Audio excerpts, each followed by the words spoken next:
అందరూ బాగుండాలని కోరుకుందాం.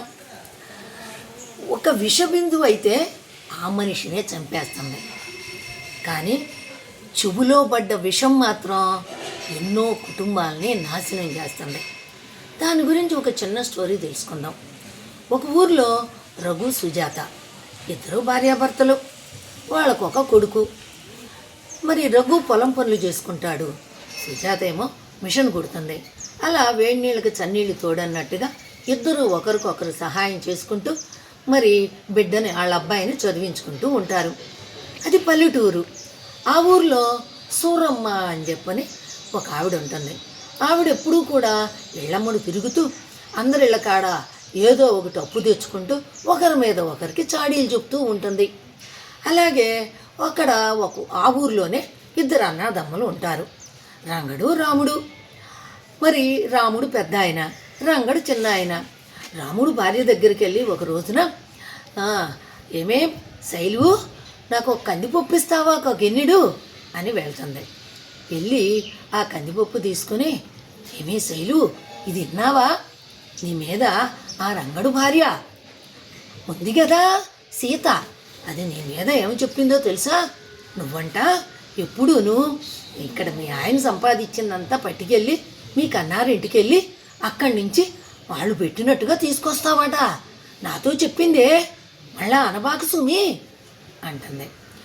ఓ అట్లానా, దానికి ఎవరూ లేరు కదా, దానికి అన్నారు ఏమీ లేనోళ్ళు, అందుకని అలా చెప్తుంది, ఉక్రోషం దానికి అని ఈ శైలు అంటుంది. ఏమో ఇక్కడ ఊరుకుందా, ఈ సూరమ్మ ఆ శైలు అక్కడికి వెళ్తుంది సీత దగ్గరికి, అంటే రంగడు భార్య.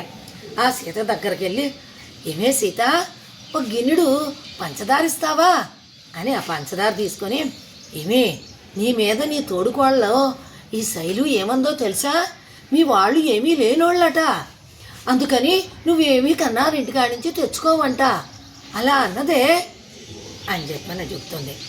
ఓ అట్లానా, అదే అన్నీ ఇక్కడి నుంచి పట్టుకెళ్ళి వాళ్ళోళ్ళు పెట్టారని చెప్తుంది అని ఈమెతోటి అంటుంది. మళ్ళా నేను చెప్పాను నానబాకమ్మ అని ఈవిడ వీళ్ళ దగ్గర కందిపప్పు తెచ్చుకుంది, వీళ్ళ దగ్గర పంచదార తీసుకుంది, చక్కా పోయింది ఇద్దరికి మంట పెట్టి.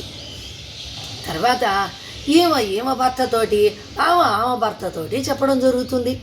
ఇలా వాళ్ళిద్దరూ, ఎరా రంగా, నీ భార్య ఏంటి నా భార్య నోటుకొచ్చినట్టు మాట్లాడుతుందంట అని రాముడు, అలాగే రంగడు, నీ భార్య ఏమి తక్కువ కాదులే అన్నయ్య, వదిన కూడా ఇలా అందంట మా ఆవిడ్ని అని చెప్పని ఇద్దరు గొడవకు దిగుతారు. అలా భార్యాభర్తలు రోడ్డు మీద పడి కొట్టుకునేదాకా తెచ్చుకుంటారు, నువ్వు అట్లా నువ్వు ఇట్లా అనుకుంటూ. చూసావా, వాళ్ళిద్దరూ అన్నదమ్ములు ఇద్దరి మధ్యన చిచ్చు పెట్టింది, తను మాత్రం ప్రశాంతంగా ఉంది. ఇలాంటి ఆడవాళ్ళు ఉంటారు. అలాగే ఒక రోజున ఈ సుజాత తన ఫ్రెండ్ జయ వాళ్ళ ఇంటికి వెళ్తుంది. అది లోపల ఉంది, సూరమ్మ చూడదు.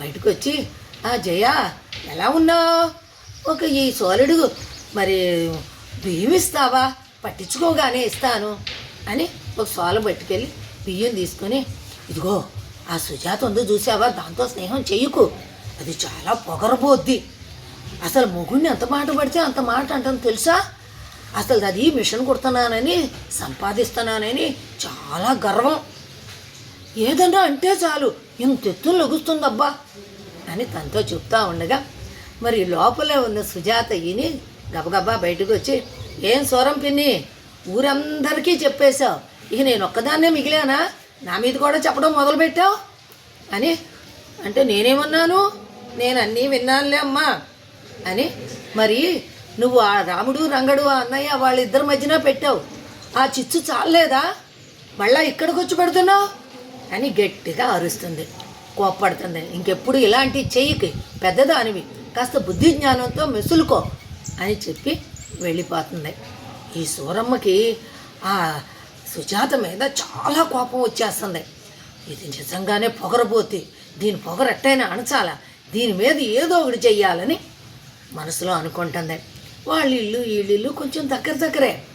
ఒకరోజు ఏం చెయ్యాలా అని ఆలోచిస్తూ ఉండగా సుజాత వాళ్ళ ఇంటికి ఒక అబ్బాయి వెళ్ళటం చూస్తుంది. ముఖం చూడదు, వెళ్ళటం చూస్తుంది. చూసి అది ఎట్లా చెప్పాలి అని అనుకుంటూ ఉండగా సుజాత భర్త వస్తాడు. రఘు రాగానే, ఇదిగో రఘు, ఎక్కడికి? ఇప్పుడే పొలం నుంచి వస్తున్నాను అత్తయ్య, మరి ఇంటికి వెళ్తున్నాను అని. ఓ, ఇంటికి వెళ్తున్నావా? ఎవరో చుట్టాలు వచ్చినట్టుండారా ఇంటికాడా? ఎవరు రాలేదే నాకు తెలిసి అంటాడు రఘు. ఏమో ఇందాకే ఒక అబ్బాయి వెళ్ళినట్టు చూశానే అంటుంది. అవునా అని అన్న తర్వాత, ఇదిగో రఘు, వెళ్తే వెళ్ళావు కానీ తలుపులు మూసుకున్నట్టున్నాయి, మరి కిటికీలో నుంచి చూసెళ్ళు అని ఒక అనుమానం బీజాన్ని వేస్తుంది. ఇదేంటి ఇట్టా అంటుంది, నాకు తెలియకుండా ఏమైనా వ్యవహారం జరుగుతుందా అని లైట్గా అనుమానం వస్తుంది. అయినా నా భార్య చాలా మంచిదిలే, ఇలాంటిది కాదు అని అనుకుంటాడు. అనుకున్నా కానీ ఏదో మనసులో తొలుస్తుంది. మరి విషబీజం కదా, ఆ విషం తొలుస్తూ ఉంటుంది. అందుకని ఎందుకైనా మంచిదని వాకిటి దాకా వెళ్తాడు. తలుపేసి ఉంది. సరే కిటికీలోంచి చూద్దామని కిటికీలో నుంచి అట్లా తొంగి చూస్తాడు. చూడగానే అతను ఆ మనిషి వెనకమాల మాత్రమే చూస్తాడు, ముందు కనపడ్డం. సుజాత చీరని ఇట్లా వేసుకొని, బాగుంది కదా అంటుంది. అవును, నీకు చాలా బాగుంది అని అతను అంటాడు. ఏంటి చీర ఇస్తున్నాడా? చీర బాగుందని ఇద్దరు అనుకుంటున్నారే, ఎవరితను మాట సరిగ్గా వినపడతలేదు, గొంతు ఎక్కడో విన్నట్టుగానే ఉంది కానీ అర్థం కావట్లేదే అనుకుంటూ ఉంటాడు. అనుకుని కోపంతో అతను వెళ్ళేదాకా చూస్తాడు అని ఆ అబ్బాయి బయటికి వెళ్ళిపోతాడు. వెళ్ళగానే లోపలికి వెళ్ళి గబా గబా మరి ఆ చుట్టూ పట్టుకొని సుజాతను కొడతాడు. ఏంటండి, ఎందుకు నన్ను కొడుతున్నారు? ఎప్పుడూ లేనిది ఏంటిది అని, ఇప్పుడు దాకా నీ సంగతి తెలియలేదే, నువ్వు అసలు ఎవడు వాడు అని చెప్పబోయే లోపలే చెప్పనీయకుండా కొడతా ఉంటాడు. ఈ లోపల బయట నుంచి అతను లోపలికి వస్తాడు. బావా ఏంటి, ఎందుకు మా అక్కను కొడుతున్నావు అంటాడు. అనగానే, ఎందుకు కొడుతున్నానా, దీని సంగతి అని చూసి, ఏరా నువ్వెందుకు వచ్చావు, నువ్వెప్పుడు వచ్చావు అంటే, కాదు బావా, నేను ఇందాక అక్కకి అమ్మ చీర ఇచ్చి రమ్మంటే వచ్చాను. చీర ఇచ్చినాక ఇక్కడ నేను తలపాగా మర్చిపోయాను, ఆ తలపాగా తీసుకెళ్దామని వచ్చాను అని అంటాడు. ఏంటి, ఇప్పుడు దాకా ఇక్కడ ఉంది నువ్వేనా అంటే, అవును బావా అనగానే ఇంకా అప్పుడు షాక్ అవుతాడు. ఏంటి, నేను అనుమానించింది నీ తమ్ముణ్ణా అని. అవునండి, మా అమ్మ నాకు చీర పంపించింది, మా తమ్ముడు అది వేసుకొని చూడమంటే చూశాను, బాగుందని అనుకున్నాం అనగానే చాలా బాధపడుతూ, సుజాత నేను చాలా అపార్థం చేసుకున్నాను. అవునండి, నాకు అర్థమైపోయింది, మీకు ఇదంతా నూరు పోసింది ఎవరు? ఆ సూరమ్మ అత్త నేను వస్తుంటే ఇలా అంది అనగానే నాకు అసలు ఎప్పుడూ లేనిది నాకు అట్లా అనుమానం వచ్చింది. చూసావా, ఆ సూరమ్మత్త చేసిన పనికి నేను ఎంత బాధపడాల్సి వస్తుందో అనగానే, ఆ సూరమ్మత్త ఇలా చేసింది మొన్న ఆ జయ్య వాళ్ళ ఇంట్లో ఇట్లా చెప్తుంటే నేను ఆవిడ నచ్చాను, ఆ కోపాన్ని మనసులో పెట్టుకుని మీతోటి నా మీద ఇలా అబద్ధాలు చాడీలు చెప్తుంది అని అనగానే, మళ్ళీ వెళ్ళి ఆ సూరమ్మత్తను అడిగి, ఏంటి నీకు ఇలాంటి బుద్ధి అని కొంచెం కోపగిచ్చుకొని, తర్వాత ఇంకెప్పుడు చేయబాక అని గడ్డి పెట్టి వస్తారు ఇద్దరును. చూసారా, వినటానికి చెప్పుడు మాటలు బాగానే ఉంటాయి, కానీ విన్న తర్వాత అవి ఎంతటి ప్రళయాన్ని సృష్టిస్తాయో అర్థమైంది కదా. కాబట్టి చెప్పుడు మాటలు ఎప్పుడూ కూడా వినకూడదు.